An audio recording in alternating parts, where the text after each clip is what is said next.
জামাতে ইসলাম যেটা 12 বছর আগে বোঝে, সারা বাংলাদেশের মানুষ বোঝে সেটা 12 বছর পর। 1984 সালে অধ্যাপক গোলাম আযম সাহেব এই তত্ত্বাবধায়ক ব্যবস্থার কথা বলছিলেন এবং বলেছিলেন কোন সরকারের আন্ডারে যদি নির্বাচন করা হয় সেই নির্বাচন কোনোদিন ফেয়ার হতে পারে না, সেই জন্য নির্দলীয় তত্ত্বাবধায়ক ব্যবস্থা বাস্তবায়ন করতে হবে। এই বিএনপি 91 সালে বলছিল তত্ত্বাবধায়ক ব্যবস্থা খায় না মাখে, এবং 91 থেকে 95 সাল পর্যন্ত তারা এই তত্ত্বাবধায়ক বিল সংসদে তোলেনি।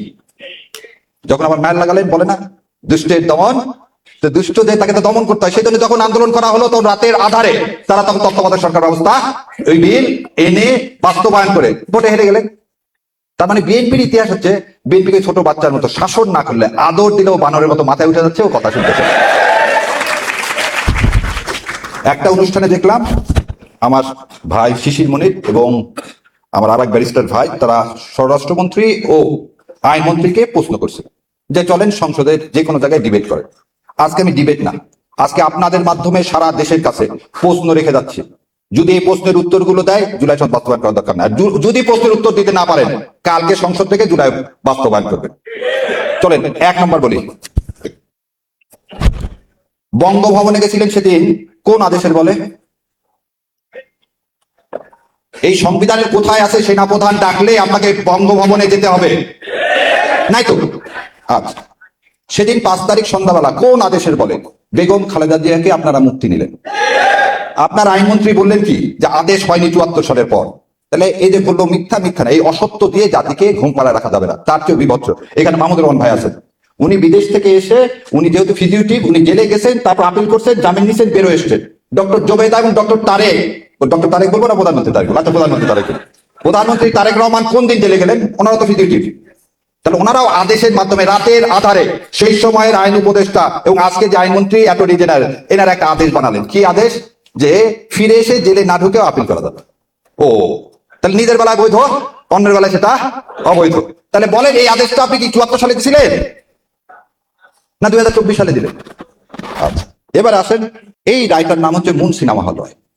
এটা বলে 5th অ্যামেন্ডমেন্ট কেস। এই 5th অ্যামেন্ডমেন্ট কেসে বলছে কনস্টিটিউশনের বাইরে যে কোনো সরকার অবৈধ।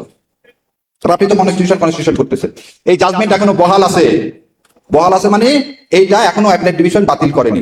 তাহলে ইউনিট সরকার অবৈধ, আপনার ভোট অবৈধ, আপনার এই সরকার অবৈধ। একদিকে তো যেতে হবে না, হয় সংবিধান মানবো না হলে মানবো না, হয় সংবিধান না মানলে কি মানবো? বিপ্লবকে মানবো। আপনি বলতেছেন জুলাইকে মানি না, জুলাই মানে কি? বিপ্লব। জুলাই মানে কি? বিপ্লব না? তাহলে হয় বিপ্লব মানবেন নাহলে কনস্টিটিউশন মানবেন। কনস্টিটিউশন মানলে আপনি অবৈধ, আর বিপ্লব মানলে আপনি বৈধ। কোন দিকে যাবেন আপনাকে সিদ্ধান্ত নিতে হবে। তারপরে এইটা করার জন্য 72 দিন চা মিষ্টি খাইলেন। কোথায়? কনসেনসাস কমিশনে। সেদিন সালাউদ্দিন সাহেব আপনার মুখে কি গোমায় লাগানো ছিল? গোমায় বোঝে, ওই যখন ওই কুলের ভ্যান হয় তখন গরুর মুখে লাগায় দেয়। তো সেদিন আপনি কেন বলেননি যে গভর্নমেন্টের এই ফ্রি, আমার আপনার ট্যাক্সের টাকা চা বিস্কিট খাবো না, এটা অবৈধ? সব করে এখন বলতেছেন এটা মানবো না। এবার আর একটা কথা বলি, ওনারা বলছেন যেটাতে ওনাদের নোট অফ ডিসেন্ট আছে সেটা ছাড়া সব বাস্তবায়ন করবো, তাই তো? সে কথা বলছে না? আচ্ছা, সুপ্রিম কোর্ট সচিবালয়ে কোনো নোট অফ ডিসেন্ট দেওয়া নেই। সুপ্রিম কোর্ট যে সচিবালয় সমস্ত দল এক হয়েছে এই সচিবালয় বাস্তবায়ন করতে হবে, ওনারা সেটাও করেন। খালি তাই শোনেন, এইটার নাম হচ্ছে সংসদীয় কার্য বিবরণ। তারাই কার্যকরী কমিটিতে যা যা সিদ্ধান্ত দিছে সেইটাই ওই প্রণালীতে এটা কি করছে, তারা এগ্রি করছে। কি এগ্রি করছে তারা বলে নাই? এইটার পৃষ্ঠা নাম্বার 3 10 বিতে বলছে এই যে সংসদ চলে গেল, এই সংসদে তারা 15টি অধ্যাদেশ সংশোধিত আকারে সংশ্লিষ্ট মন্ত্রণালয়ের মাধ্যমে সংসদে বিল উত্থাপনের জন্য সুপারিশ করবে। কোথায়? এই যে সংসদ চলে গেল সেই সংসদে এই 15টা বিল উত্থাপন করলেন না। কি কারণে করলেন না জানেন? এইটা উত্থাপন করলে এই সালমকের ব্যাংকগুলো দেওয়া যেত না। তাহলে আপনি আপনার কার্যপ্রণালী মানতেছেন না, আপনি জুলাই সনদ মানতেছেন না, আপনি গণভোট মানতেছেন না। তাহলে আপনি মানবেনটা কি? সবার আগে বিএনপি, সবার আগে বাংলাদেশ না, সবার আগে বিএনপি। আর সবার আগে বিএনপি মানে বিএনপি না, সবার আগে হচ্ছে যে আমাকে ক্ষমতায় আনছে। ওই যে বলছে না আমি আসতে পারতেছি না, একজন আমাকে না বললে আমি তো দেশে আসতে পারতেছি না। তার মানে কি সুইচ এই প্রধানমন্ত্রীর হাতে না? ওই জন্য আমি বলি উনি চুপচাপ আছেন এই কারণে, কারণ উনি কথা বললে কখন নামায় দেয় ঘাট ধরে। কারণ সুইচ তো ওনার হাতে না, সুইচ তো ভারতের হাতে, দিল্লির হাতে। আমরা বলছি আজাদি না গোলামি, আজাদি। তো সোজা আঙ্গুলে যদি ঘি না ওঠে বাবা। আর আমার শিশির ভাই বললেন কোর্ট শোনেন, এই বিচারক নিয়োগ দিচ্ছে না কি জানেন?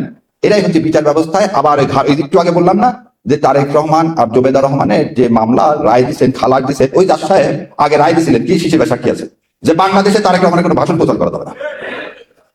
ওই জাজ সাহেব আবার দেখলাম বঙ্গভবনে তারেক রহমানের সাথে হ্যান্ডশেক করার জন্য দৌড়ায় আসতেছে। তো সেই বিচারের কাছে আপনি কি জুলাই সনদের পক্ষে পাবেন? অতএব এই জুলাই সনদ বাস্তবায়ন করার আগে রাজপথ ছাড়া আর কোনো পথ নাই। আইনের ভাষায় আমরা সব বলছি, এখন কোর্টকে আপনি সেই কারণে বিচার বিভাগ স্বাধীন করতে দেন।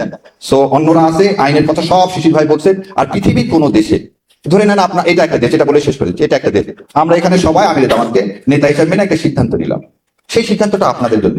গ্রিক রাষ্ট্র বলছে কি তুমি সিদ্ধান্ত নিতে পারো না, যাদের জন্য সিদ্ধান্ত নিবা তাদের কাছ থেকে তোমাকে কি করতে হবে, ভোট দিতে হবে। না আমরা তো এখানে সংখ্যাগরিষ্ঠ, আমাদের এই যে 11 দলের মধ্যে, কিন্তু আমরা কি সারা দেশের সংখ্যাগরিষ্ঠ না, সেই জন্য আপনাদের কাছ থেকে নিলাম। তাহলে 70% মানুষের ভোট বেশি না 51% ভোট বেশি?